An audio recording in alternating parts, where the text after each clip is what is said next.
La minute de l'éditorial avec le capitaine de frégate Cyril Serge Atonfak Guémo, chef de division de la communication. Commandant, enfin 2020, des espoirs pour chacun et une attitude pour tous. Oui, en effet, mon lieutenant. Et Dieu merci, nous voici en 2020. Par les bonnes grâces de la divine providence, il faut le préciser. D'une manière générale, les années en elles-mêmes se suivent et se ressemblent. Les jours se succèdent les uns aux autres dans un cycle quasi immuable, les saisons obéissant à une temporalité qui leur est propre, sans pour autant que les légères variations observées ici et là n'en perturbent considérablement la ronde monotone.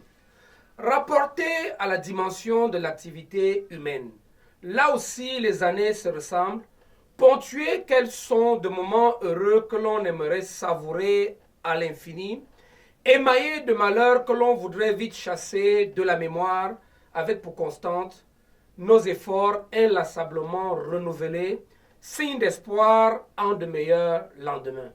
Ainsi va la vie, dirait le philosophe. Dès lors que sont exaucées nos prières d'entrer dans l'année nouvelle, à présent que sont digérées les ripailles et beuveries, il est temps de faire face avec lucidité et courage au quotidien que cette année nous propose. Oui, il est venu le temps de donner à ce quotidien de la consistance, les formes et les couleurs de nos ambitions. Cette disposition toute naturelle devient un impératif de premier ordre, surtout en cette année 2020. Une année charnière dans la vie de la nation camerounaise, en ce qu'elle va conditionner le devenir de notre pays, le Cameroun. Il est temps, disais-je, encore une fois, de donner corps à nos aspirations, d'assumer de manière responsable, convaincue et déterminée les manifestations et les évolutions du processus entamé au sortir du grand dialogue national, étant entendu que l'obéissance à la loi que l'on s'est prescrite est liberté. Mon lieutenant, je viens de citer Jean-Jacques Rousseau. La participation au double scrutin municipal et législatif du 9 février prochain relève de l'exercice de cette liberté-là.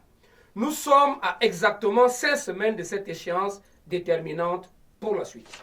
Au ministère de la Défense, l'année 2020 a débuté par les promotions au grade de nombreux militaires méritants, sans oublier bien sûr le désormais traditionnel séjour du ministre délégué à la présidence chargé de la Défense parmi les hommes sur le terrain. Oui, mon lieutenant.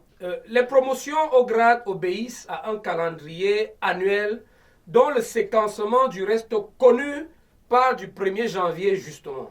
Indépendamment des temps et des circonstances, la haute hiérarchie s'est toujours fait un point d'honneur de respecter fidèlement ce calendrier qui est l'occasion pour elle de marquer sa satisfaction à l'endroit des personnels qui se seront distingués par leur sens de la discipline, le goût de l'effort, la disponibilité, l'engagement et le dévouement à la nation dans l'accomplissement de leurs devoirs. Ce 1er janvier 2020 n'a pas dérogé à cette règle.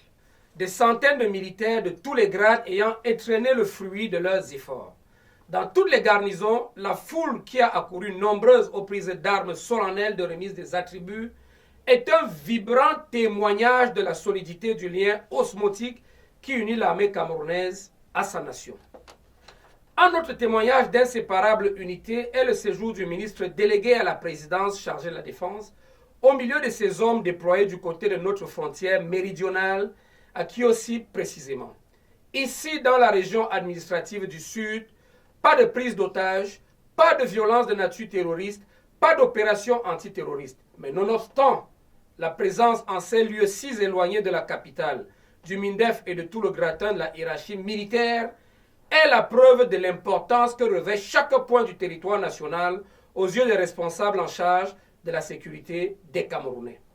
À la suite de ceux déployés à Kidji-Matari, Fotokol, Manfé, à la suite de leurs frais d'armes engagés en opération de maintien de la paix à Bangui et à Bossangoa en République centrafricaine, les personnels en garnison à Kiossi ont eux aussi mérité de la hiérarchie, ces fraternelles attentions qui valent pesant de motivation.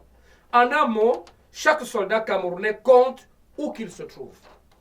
Et comme nous l'avons toujours affirmé, et ce, quelles que soient les menaces et tentatives d'intimidation, le Cameroun restera résilient, solide et debout en 2020.